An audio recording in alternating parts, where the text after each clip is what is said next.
이거는 다이어트에 도움되지 않을까 하는 식품들이 있거든요. 좀 교묘하게. 진짜요? 내가 고소당한 거 아닌가 모르겠네. 확실하게 이건 먹어도 돼 하는 거는 다 먹어도 돼요.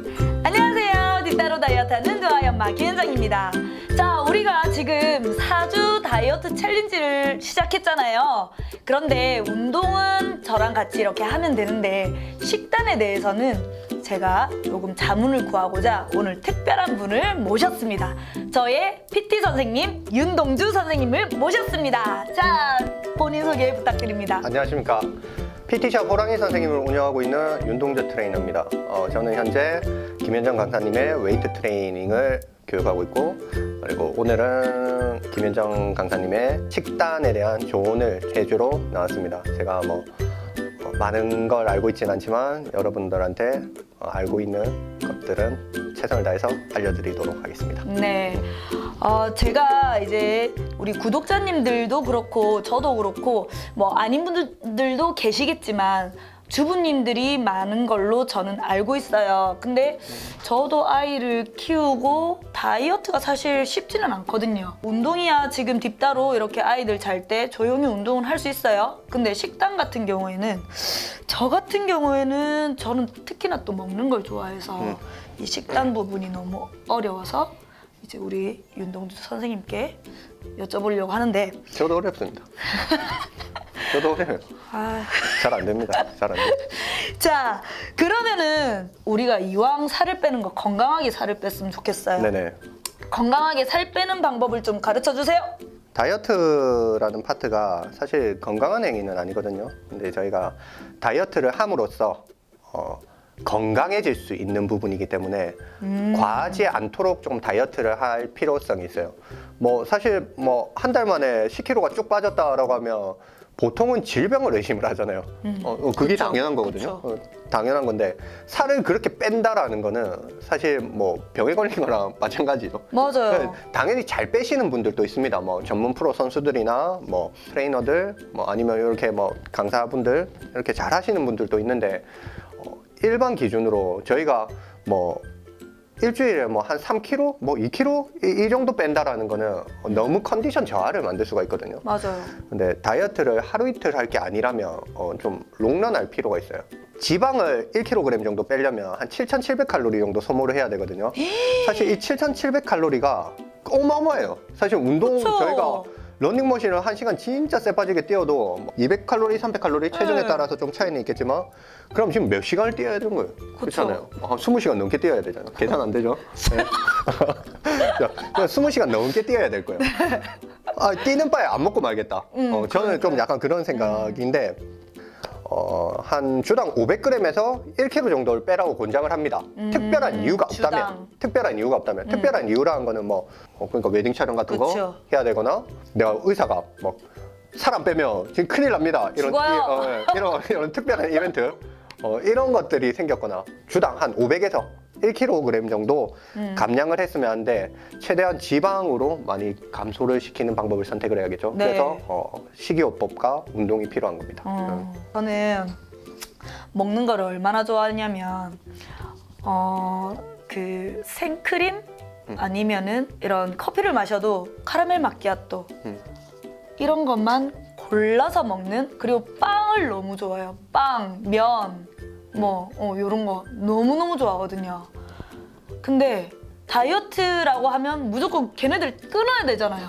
끊어야죠. 보세요. 알잖아요. 네. 어떻게 다이어트 해야 되는지. 네. 보통 대개는 다이어트를 어떻게 해야 되는지 알거든요. 다 알고 있으면서 본인의 의지만으로 안 되는 거는 여러 요소가 있겠지만 환경적인 게 가장 클 거예요. 애기 엄마들이 많으니까 애들 챙기다 보면 이제 본인 시간도 제대로 안 나오고 맞아요. 먹는 타이밍도 안 나오니까 그 식욕을 억제하는 맞아요. 그런 부분도 조금 힘든 것 같아요. 거기에서 또 이제 신생아 어린 애기들을 키우시는 분들은 수면의 질이 너무 떨어진다. 네. 이제 잠을 좀 충분히 자줘야 돼요.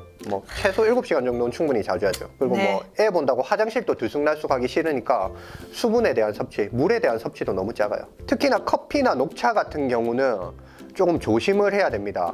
커피나 녹차 같은 경우에는 이뇨적인 작용을 하거든요. 커피를 한 잔 마셨으면 커피를 저희가 물컵으로 한 잔 200ml짜리 물컵으로 한 잔 마셨으면 물도 200ml를 먹어줘야지 제로가 이제 겨우 되는 거예요. 그러니까 탈수가 되는 거예요. 지속적인 탈수가 돼버리니까 조금만 먹어도 뭐 나트륨이 조금 쌓였다가 수분 섭취로 인해서 몸이 확 불어버리고 그게 또 살이 쪘다라고 생각을 하는. 그러면은 우리 선생님께서는 4주 동안만은 이것만큼은 끊자 뭐 이런 게 있다면? 이것만은 끊자. 방금 저희가 이제 촬영하기 전에 잠깐 대화를 나눴는데 이거 먹어도 될까 싶은 건 다 먹으면 안 되는 거예요. 확실하게 이건 먹어도 돼 하는 거는 다 아시죠 뭔지. 이건 먹어도 돼 하는 건 다 먹어도 돼요. 근데 내가 이거 먹어도 될까? 이 고민을 하는 순간부터 이게 잘못된 거라는 걸 알고 있어요. 그러니까 예. 이 음식을 봤을 때 물은 뭐 그냥 마셔도 되지 네, 뭐. 당연히 마셔도 되고 근데, 계란 다이어트 음식이니까 먹어도 되지. 근데 이게 만약에 제로 콜라다. 조금 생각을 해보는 거네요. 제로 콜라 먹어도 될까? 고민되면 내려놓는 게 맞습니다. 내려놓는 거. 그럼 제로 콜라 먹으면 안 된다라는 게 아니고 자기가 모르는 정보에 대해서는 조금 피해 주는 게 좋고 먹으면 안 되는 음식 중에 일단은 당에 대해서 피해야 돼요. 당이 탄수화물이에요. 탄수화물이 들어가서 포도당이 된단 말이죠. 네네. 특히 뭐 설탕이나 단순당으로 된 그런 식품들을 조금 피해 주시는 게 좋을 것 같아요. 뭐 빵, 아이스크림, 당연하죠. 이거는 다이어트에 도움되지 않을까 하는 식품들이 있거든요. 좀 교묘하게. 우유. 우유? 네. 진짜요? 너무 고소당한 거 아닌가 모르겠네. 우유가 보면 은근 칼로리가 높아요. 그리고 탄수화물, 단백질, 지방 이렇게 골고루 들어있거든요. 네. 그런데 건강 음식이잖아요. 생각보다 단백질이 그렇게 높지도 않고 탄수화물 양도 많아요. 에? 그리고 하나 더, 우유 먹으면 배탈 나시는 분들 장 환경이 떨어지면 면역성이 떨어집니다. 다이어트 시에는 면역성이 떨어질 수밖에 없거든요. 갑자기 막 감기가 걸린다거나 몸살이 난다거나 그런 환경을 만들 수 있기 때문에 저는 우유, 다이어트 때 우유는 조금 피해달라고 합니다. 우유. 그리고 요거트 건강식이잖아. 근데 요거트 안에 다 설탕이에요. 그냥 다 설탕인데 그냥 요거트에 왜 무설탕이라고 돼 있는 것도 있잖아요. 그런 건 가능합니다. 뭐 그릭 요거트, 무가당 이렇게 돼 있고 성분표를 봤을 때 당이 3g 미만으로 들어있다면 3g 미만 드실 수 있습니다. 그리고 또 이건 제가 꼭 말하고 싶은 건데 과일. 식후에 과일이 저는 엄청나게 안 좋다라고 생각을 합니다. 제 개인적 견해가 굉장히 많아요. 개인적 견해가 굉장히 많은데 과일 같은 경우에는 근육에 크게 도움이 되진 않아요.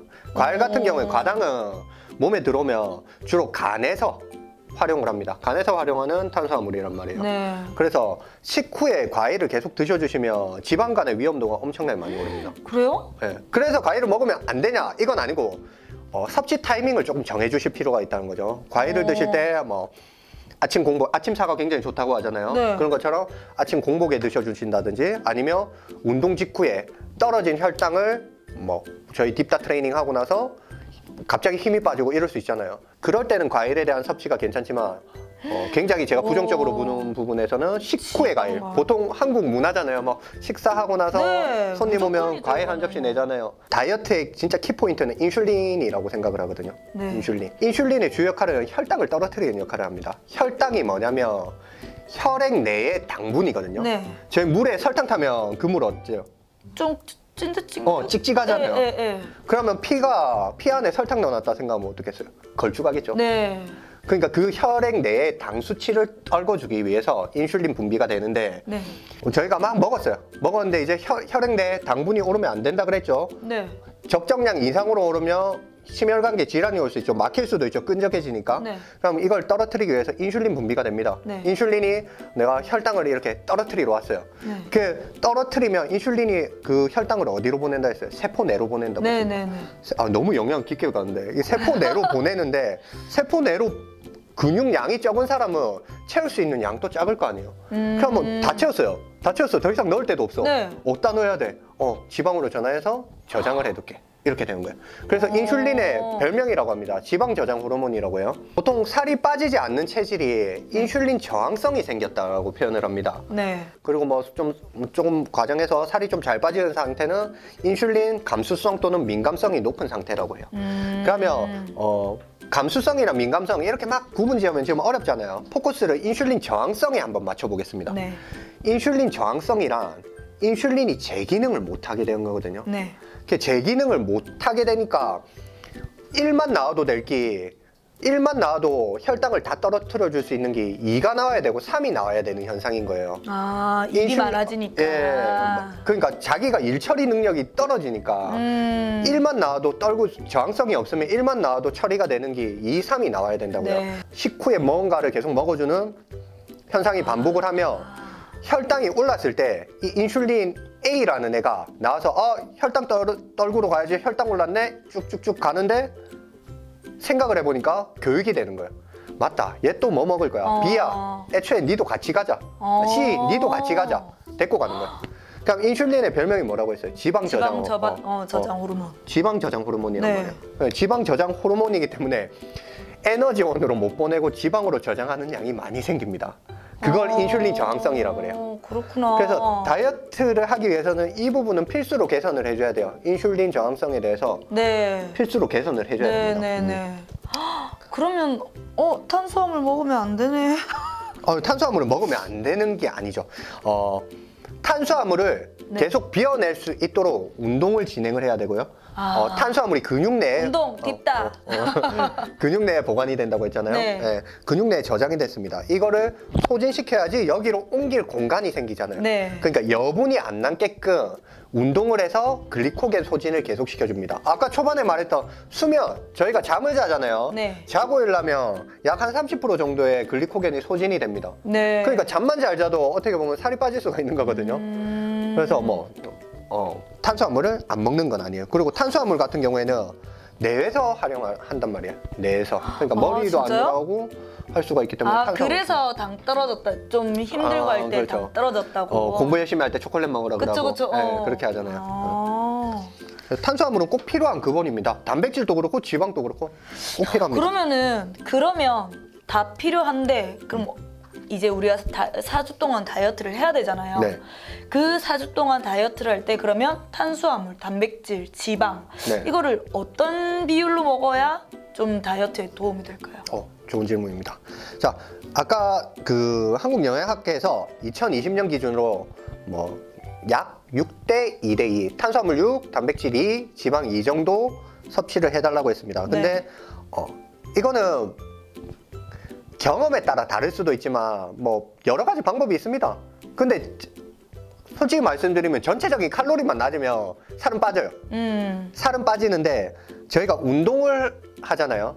이렇게 운동으로 인해서 손상된 조직을 회복하고 그 조직을 유지하기 위해서 단백질 섭취량이 조금 더 오를 필요가 있다고 생각하거든요. 사실 실전 다이어트로 접근을 했을 때 저는 추천하는 비율은 탄수화물 3이고요. 3. 단백질 6이고요. 지방 1을 추천합니다. 솔직히 좀 단백질 비율이 훨씬 높네요. 예, 근데 전문가들이 봤을 때 좀 과하다라고 할 수도 있겠지만 예를 들어서 탄수화물 비중이 3밖에 안 된다라고 해도 저희가 다이어트 시 1500칼로리를 섭취해야 된다면 그 1500의 30% 정도면 한 450칼로리거든요. 그러면 450칼로리면 밥을 한 100g씩 3번은 먹을 수가 있어요. 그러니까 300g은 섭취를 할 수가 있다고요. 그렇게 너무 낮은 양은 아니라는 거예요. 근데 우리 구독자님들 중에서는 또 애기 엄마들이 또 많다 보니까 사실 저도 애기를 깐난쟁이 때 키워봤을 때 진짜 거의 노동 수준이거든요. 밥도 제대로 제 시간에 못 먹어. 근데 지금 선생님 말씀에 의하면 잠도 잘 자야 되고 규칙적으로 식사도 해야 되고 그런데다가 탄수화물 자주 먹으면 안 되고 딱 식사를 했으면 후식은 띠잖아요. 지금은 비율 가지고만 얘기했으니까 현실적으로 좀 잘 안 다가올 텐데 현실적인 방법을 조금 접근을 먼저 해보셔야 돼요. 그 방법이 뭐냐면